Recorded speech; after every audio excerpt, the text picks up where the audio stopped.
A few moments later.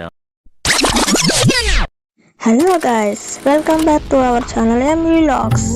మా కొత్త ఇంట్లో మేము పాలు పొంగించుకున్న తర్వాత ఫ్యామిలీ అంతా ఒకే చోట ఉండి జరుపుకున్న మొదటి పండుగ అండ్ ఈ 2026లో వచ్చే మొదటి పండుగ శ్రీ పరాభవ నామ సంవత్సరం ఉగాది పండుగ అవటం చాలా హ్యాపీగా ఉంది. అండ్ ఫ్యామిలీ అంతా ఒకే చోట పిల్లల నుంచి పెద్దవాళ్ళ వరకు అందరం చాలా హ్యాపీగా జరుపుకున్నాం ఈ పండుగ అనేది. నెక్స్ట్ ఏంటంటే ఈ ఉగాది అనేది మాకు చాలా స్పెషల్. ఎందుకంటే ప్రతి సంవత్సరం కూడా ఉగాది పండుగ అంటే ఉగాది పచ్చడి చేసుకుని తినటం అండ్ మన ఊరు గ్రామ దేవత పండుగ చేసుకోవటం ఇదే తెలుసు. అండ్ ఈ సంవత్సరం స్పెషల్ ఏంటంటే అసలు ఉగాది ఎలా స్టార్ట్ అయ్యింది అండ్ ఈ షడ్రుచులు వాళ్ళ ఉపయోగాలు ఏంటి, అది షడ్రుచులు అనేది ఎలా వచ్చింది అనేది తెలుసుకుని ఈ వీడియో అనేది చేస్తున్నాను. వీడియో అక్కడ స్కిప్ చేయకుండా లాస్ట్ వరకు చూసేయండి. తెలుగు నామ సంవత్సరం ప్రకారం ప్రతి సంవత్సరం ఈ ఉగాది రోజున స్టార్ట్ నుంచి ఒక్కొక్క పేరుతో పిలువబడుతుంది. అలాగే ఈ సంవత్సరం వచ్చేసి శ్రీ పరాభవ నామ సంవత్సరంగా పిలువబడుతుంది. పేరులోనే పరాభవ ఉందని అనుకోకండి. ఈ సంవత్సరం ప్రతి ఒక్కరికి కూడా ఎన్నో విజయాలు కలగాలని, మీరు అనుకున్న పనులన్నీ జరగాలని మనస్ఫూర్తిగా కోరుకుంటున్నాను. అసలు ఉగాది అంటే ఏంటో ఇప్పుడు తెలుసుకున్నాము. అసలు ఉగాది ఇంపార్టెంట్. చాలామంది న్యూ ఇయరే ఫస్ట్ పండుగ అనుకుంటారు. బట్ మన తెలుగు సంవత్సరం కాలం బట్టి అయితే ఉగాది అనేది ఫస్ట్ పండుగ. తెలుగు ప్రజలు జరుపుకునే ముఖ్యమైన పండుగ కూడా ఈ ఉగాది. ఉగాదిలోని యుగ అంటే కాలం మరియు ఆది అంటే మొదలు అనే పదాల నుండి వచ్చిందే ఈ ఉగాది.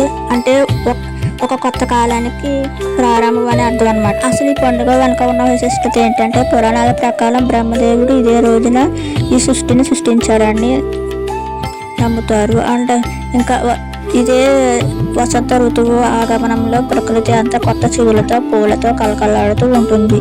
అందుకే ఇది కేవలం క్యాలెండర్ మార్పు మాత్రమే కాదు, ప్రకృతిలో వచ్చే మార్పు కూడా సంకేతం అని పెద్దలు నమ్ముతారు. ఇప్పుడు అసలు ఈ పండుగ ఎప్పుడు జరుపుకుంటారో కూడా తెలుసుకుందాం. చాంద్రాయణం ప్రకారం చైత్ర శుద్ధ పాడ్యమి రోజున ఈ పండుగ జరుపుకుంటారు. ఇప్పుడు పండుగ జరుపుకునే విధానం తెలుసుకుందాం.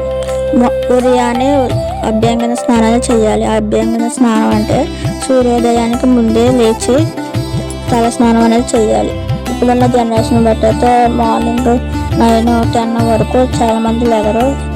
మీలో ఎంతమంది మార్నింగ్ 5కి లేచి వర్కౌట్ చేస్తారో కామెంట్ చేసేయండి. మరి నెక్స్ట్ అభ్యంగన స్నానం చేసిన తర్వాత ఇంటికి అలంకరణ చేసుకోవాలంటే ఇంటికి గుమ్మాలకి పచ్చని మామిడి ఆకులతో తోరణాలు కట్టుకుని వేపాకులు కలిపి తోరణాలు కట్టారు. ఇంకా ఇంటి వాకిలిలో అందమైన కల్లాపులు వేసుకున్న తర్వాత ముగ్గులు వేసుకుని అందులో రంగోలీ వేసుకుంటారు. తర్వాత పూజా విధానం అనేది మొదలు పెట్టారు. అంటే ఒక్కొక్క ఊరికి ఒక్కొక్క గ్రామ దేవత అనేది ఉంటుంది, అమ్మవారు ఉంటారు. అమ్మవారికి పూజలు చేసి నైవేద్యంగా మనం చేసుకున్న ఉగాది పచ్చడి అనేది సమర్పిస్తారు. ఇంకా మనం వండుకునే పిండి వంటలు నైవేద్యంగా పెడతారు. మా ఊరి గ్రామ దేవత వచ్చేసి ఉనిలమ్మ తల్లి. ఈ అమ్మవారికి 5 జాగారాలను చేసి ఉగాది రోజు నాడు జాతర అనేది చాలా గ్రాండ్గా చేస్తారు. మరి మీ ఊరి గ్రామ దేవత పేరేంటి కామెంట్ చేయండి. ఈ ఉగాది పండుగలో అతి ముఖ్యమైన ఘట్టం ఉగాది పచ్చడి.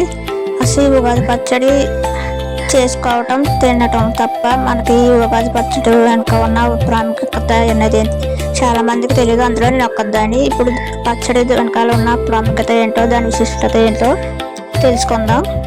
ఉగాది అనగానే అందరికీ గుర్తొచ్చేది ఉగాది పచ్చడి. ఇది జీవితంలో మనం ఎదుర్కొనే వివిధ అనుభవాలను సూచించే 6 రుచులు సమ్మేళనం అనమాట. అసలు ఈ 6 రుచులు ఏమేమిటో తెలుసుకుందాం. అండ్ దాని వెనకాల ఉన్న అర్థం కూడా తెలుసుకుందాం. 6 రుచుల్లో ఫస్ట్ వచ్చేసి తీపి. తీపికి బదులు బెల్లం అనేది వేస్తాం. అసలు బెల్లానికి సంకేతం ఆనందం అని అర్థం. నెక్స్ట్ రెండవది పులుపు. ఈ పులుపుకి బదులు చింతపండు వేస్తాము. చింతపండు వల్ల వెనకాల ఉన్న అర్థం ఏంటంటే మనం నేర్పుగా వ్యవహరించాల్సిన పరిస్థితుల్లో అర్థం. నెక్స్ట్ మూడవది వచ్చేసి ఉప్పు. ఈ ఉప్పు వెనుక ఉన్న రహస్యం జీవితంలో ఉత్సాహాన్ని పెంచుకోవడం అనే అర్థం.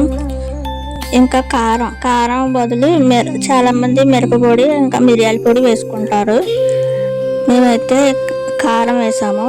అసలు కారం అర్థం ఏంటంటే సహనాన్ని కోల్పోయే సందర్భాలలో మనం ఎదుర్కొనే పరిస్థితులు అన్నమాట. నెక్స్ట్ వచ్చి చేదుకు బదులు వేప పువ్వు వేస్తారు. వేప పువ్వు వెనక ఉన్న అర్థం ఏంటంటే మనకి మన జీవితంలో వచ్చే కష్టాలను ఎలా ఎదుర్కోవాలి అని తెలియజేసేది సంకేతమే ఈ చేదు అనేది, దీనికి అర్థం. నెక్స్ట్ వచ్చేసి వగరుకి బదులు మామిడి ముక్కలు అనేది, పచ్చి మామిడి పిండి ముక్కలు ఉంటాయి కదా, అవి వేసుకుంటారు. దీనికి అర్థం ఏంటంటే మనకు వచ్చే జీవితంలో వచ్చే కొత్త సవాళ్ళు అనేది కూడా ఎలా ఎదుర్కోవాలి అనేది సంకేతంగా భావిస్తారు. ఈ ఉగాది పచ్చడి వల్ల మనం తెలుసుకున్న ముఖ్యమైన సందేశం ఏంటంటే మన జీవితంలో వచ్చే మనం ఎదుర్కొనే కష్ట సుఖాలను సమానంగా ఎలా స్వీకరించాలి అనేది ఈ పచ్చడి మనకిచ్చే ఒక సందేశం. తీపి, పులుపు, ఉప్పు, కారం, చేదు, వగరు, ఈ 6 రుచుల్లో మీరు ఏది ఇష్టంగా తింటారో కామెంట్ చేయండి. నాకైతే ఎక్కువ తీపి, పులుపు అంటే చాలా ఇష్టం. పుల్లగా ఉన్నాయని, తీగా ఉన్నాయి ఎక్కువ తింటాను. మీకు కూడా ఏ ఇష్టం కామెంట్ చేసేయండి. అన్నీ కలుపుకొని తినడమే ఈ ఉగాది పచ్చడి ఒక విశిష్టత. బట్ మనం అన్నీ కలుపుకుని ఒక ఉగాది రోజు నాడు మాత్రమే తింటాం కదండి. ఇంకా ఉగాది పచ్చడి కూడా రెడీ అయిపోయింది. ఉగాది పచ్చడి రెడీ అయిపోయిన తర్వాత ఫస్ట్ అయితే మా ఇంట్లో దేవుడికి అనేది నైవేద్యంగా సమర్పించాలి. వీడియో స్టార్టింగ్లో చెప్పాను కదా, ఈ ఉగాది పచ్చడి అనేది ఇంటి కులదైవానికి అనేది సమర్పించాలని. సో అలాగే ఇంటి కులదైవానికి అనేది ఫస్ట్ ఒక బౌల్లో తీసేసుకుని పక్కన పెట్టుకున్న తర్వాత 1 by 1 మేమందరం కూడా ఉగాది పచ్చడి అనేది టేస్ట్ చేసాం. ఒక్కొక్కరి ఫేస్లో ఒక్కొక్క ఎక్స్ప్రెషన్ అనేది వచ్చింది. అది గుడ్ అంటే బ్యాడ్ మీకు తెలియాలంటే వీడియో లాస్ట్ వరకు చూడండి. మీరు వాళ్ళ ఫేస్లో ఎక్స్ప్రెషన్ చూసి ఈ ఉగాది పచ్చడి ఎలా ఉన్నదో కూడా ఎక్స్పెక్ట్ చేసి కామెంట్ చేయండి నాకు. ఓకే ఫ్రెండ్స్, మా ఇంట్లో ఉగాది పండుగ ఎలా జరుపుకున్నామో చూసారు కదా. అండ్ మీ ఇంట్లో కూడా ఉగాది పండుగ ఎలాగా జరుపుకున్నారా అండ్ ఎలా జరుపుకున్నారో కామెంట్ చేయండి. And please support me and subscribe to my channel, like and share your friends and family members. Okay, bye, see you.